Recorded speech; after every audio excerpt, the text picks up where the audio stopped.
Spencer Lazara, MMA interviews alongside Ramsey Nijem. You cornered your buddy Jake Shields tonight. Impressive performance, of course, for him. We can talk about that first-round submission. I mean, the guy's a legend. I call him the Lion King for a reason. He just destroys all the other lions in our den all the time, and all these young kids always coming after him. But I mean, the dude's a freaking legend. I've learned so much from him, like how to just approach the fight game a lot. So I'm willing to go anywhere and help him out because he's helped me out just more than I could ever imagine. We were talking. He's actually the reason where I decided, I came right off The Ultimate Fighter. I was 22 years old and he's getting ready for GSP, and I came out and I got my ass kicked by Jake for every day for a week, to the point where I was like, fuck man, I have a lot more work to do. And so it's really good, he's kind of shown me the way and stuff like that. We talked about how you know exactly what Jake's gonna do, and you still can't stop it. Yeah, I mean, I spar with the dude a lot, and I know exactly what he's gonna do. I can't stop it. And I wrestled Division I college. I would consider myself a decent wrestler who's not a lot smaller than him, but I mean, I know exactly what he's doing, and I mean, it's just good. It's impossible. I mean, I don't know what to do. Talk about the matchup. It's so interesting with him and Paul Harris, though. Yeah. Oh man, the Paul Harris, I mean, that's going to be an exciting fight. Obviously, I'm the root, I think Jake's going to win it, but Paul Harris has got that one punch KO on the ground, which is, a very hard thing to stop. But I mean, look, Jake, who hasn't Jake beat? That's a good grappler in the world. Damian Maia. I mean, he's beaten everybody who's anybody. He beat, I mean. That was the most impressive one to me. What's his name? Lawler. I mean, he submitted Lawler in the first round, rear naked choke. Dan Henderson. Dan Henderson. He beat Carlos Condit. So, I mean, it's a good fight, and it's exciting, and it's a lot of hype that's going to be around it. So I'm excited. Definitely, definitely. Now let's talk about you. You had an injury in your last fight, ended up, having a loss. After you were winning, you were looking great. You went on a nice winning streak, right? Yeah, I mean, I was on a winning streak, and the consolation prize, you're winning the fight, end up losing, you get fight of the night. Because, I go out to fight, man. I'm tired of watching all these freaking guys out there that want to just jab and run away. And, Miles Jury, for instance, at his last fight, how boring. And, I mean, it's not a fight, man. We're out here to entertain people. Whether I win or lose, I'm going out swinging. I look at it as a fight. I'm not looking at it, oh, I'm going to go out and try to score more points than this other guy. Like Jake goes out to kill someone. He goes for the submission. I go out for the submission, whatever, And I don't know. It's tough to lose, but at the end of the day, it's not what's important. I show up to fight, man, and I'm here to put on an exciting fight every time. That's why MMA math doesn't work, I guess, too, because like you were saying, you knock out Beneil, then that happens, then he knocks him out.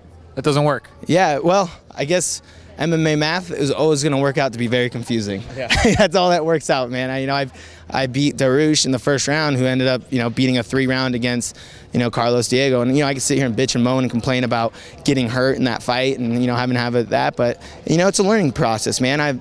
I've had a really lot to deal with, stepping away from MMA and I haven't been able to train for months. I haven't been able to physically leave my house for a lot of time. It's a pretty serious surgery. So when did you start being able to run and just be more active?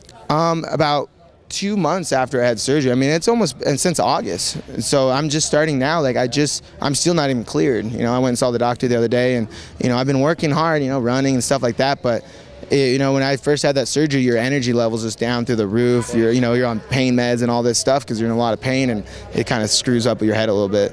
Talk about the surgery itself and coming back from it, the rehab. The rehab's going great. I have one of the best surgeons, Dr. King, and I have one of the best rehab guys, Albert, with Accelerated Sports, and so I'm coming back strong, man. It's going to be like Rookie of the Year. We're just talking about my arm's going to be strong, but instead of throwing baseball punches or baseball pitches, I'm going to be throwing punches through people's heads. Like how you threw it through the barn side. Yep. That's what I'm going for. Yeah, we're talking about, going straight out there and having that extra force.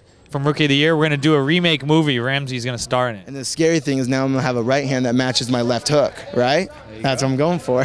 Well, talk about the training you guys are doing up there in Sacramento. You talked about how you moved up there to work with Jake and them, and it seems like it really reinvigorated you. Yes, I love living in San Francisco. I get to train with a lot of people. My little brother, man, he's come a long ways, and he's 2-0 pro. He fights for Titan, and he gets to spar with Jake, and he's one of Jake's main training partners, and he's a really good kickboxer. And, my little brother gets to train with Nick a lot, Nate, whoever comes around town, Gilbert, and it's just a lot better to have that kind of environment where it's, you know, I feel like everybody in the Bay, everybody there is tough, man. We're there to fight. No one's there to score points. You ever seen Gil try to win a point fight? You ever seen the Diaz brothers try to win a point fight? No, we're there to fight, and so it just fits me really well because we come in to train and fight each other, and then we go out and try to beat other people's asses. What's the timetable then for the return, you think? For sure June. I'll for sure be back June. And you know, everything's going really well. The good thing about, you know, modern science and stuff, my arm's actually gonna be stronger now. That's what like you see baseball pitchers coming back better, and you know, that's the plan right now. I've been really focusing on my rehab. That's great, man. Ramsey Nijem, keep an eye on him. Heal up, buddy. Spencer Lazar, thanks for watching.